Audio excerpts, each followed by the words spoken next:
All right, so I'd like to welcome you out to, this is our second launch.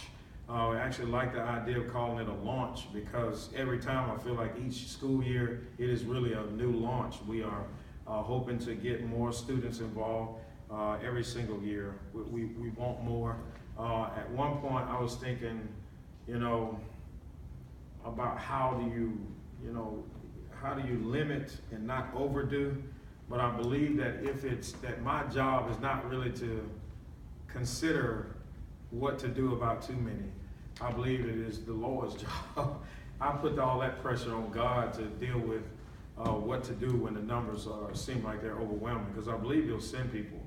And as the scriptures talks about, the laborers being few, the harvest is plenty, but the laborers are few. I don't believe this is that program that's going to have to toil over people, who will work it. So they're on the way. I do believe it, and I'm prepared to train people in doing it. So I'm always appealing to people who want to get involved, is to make sure that when you say I want to be a mentor, it is not because you're trying to get service on a resume and then you're going to drop kids later, because the ones that we connect to, our plan is to connect with them through life.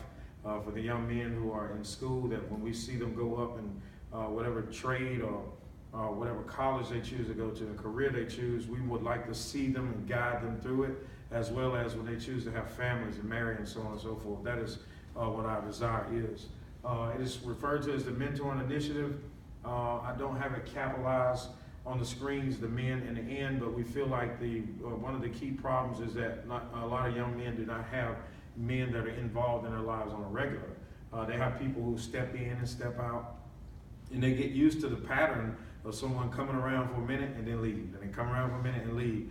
And so there is a consistency that we're going after, that we can stay steady and steady and see them grow steadily, and we believe that'll happen. All right. So the presentation is a brief. I am, again, a very talkative individual, especially when I'm talking about something I'm very passionate about, but I believe it will be the type of information you need, even for people who are looking to go into mentoring. They've started programs and trying to figure out what it is, what do I do next step. A thing that we can remember is it's always the priority has got to be the child. That is the priority. I get aggravated sometimes with parents, because the parents don't always support you to the fullest, because my intent is to see the child grow. And I think in seeing them grow, it then in turn affects their brothers and sisters, people who are around them, even the parents. I feel like the problems is that systems were created to create and foster failure and dependence. Systems were created. The world's systems were created to foster failure, because if you fail, then the system constantly is necessary. One of the things I think about is like credit, how credit works, is that they give you all this money that is not yours, and they tell you go out there and be wise. But how many wise people do you know, if I give you $1 million, if you never had $1 million before, you're going to do wise stuff with it? If we look at the number of people who won the lottery, how they end up broke within a year, 2 years, because they never had it, and the system is the one that dictates what they do with it. So systems were created to foster failure and to foster dependence, and that dependence then takes you off dependent on God. So we already know that we've got a strike with systems. Humanity glorifies godlessness.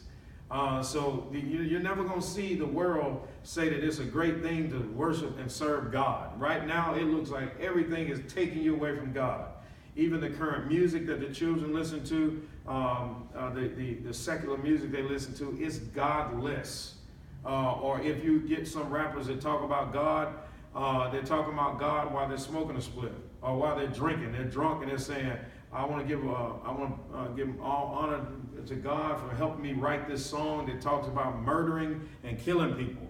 And that will have people confused. God does not want us murdering and killing people.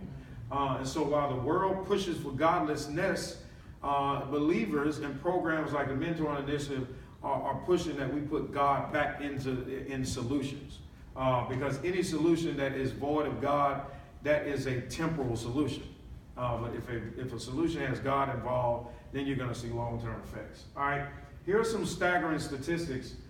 In 2014, the total prison population had over 500% increase. This is in 2014. There was an increase in the prison population by over 500%. That is crazy. That means that those are not crimes that are naturally happening. The conspiracies that we once thought were, we thought there was a conspiracy where there was an attack on black youth and trying to get them in jail. It is proving that it is true. The same system that creates that prison is the same one who hires and has contracts to artists, music artists, to people who write movies that glorify violence, songs that glorify violence, all the video games that glorify violence. Those things are done and they are a part of a system. And that system is funneling kids into these private prisons because it is big business. All right, another staggering one, because stat is, most of the kids I talk to, I say, what do you want to do for a living? They say, I want to be a professional basketball or football. So let me tell you why that's not going to happen. All right, 1.1% of NCAA men's basketball players go pro. 1.1%. 1.5% of NCAA men's football players go pro. 1.5%. 9.1% of NCAA men's baseball players go pro. These are some reasons why trying to go pro is not the way to go. We pretty much have picked out the exceptional athletes. By the time a kid's like 11, 12, you can pretty much tell whether he's got an exceptionality in a particular sport.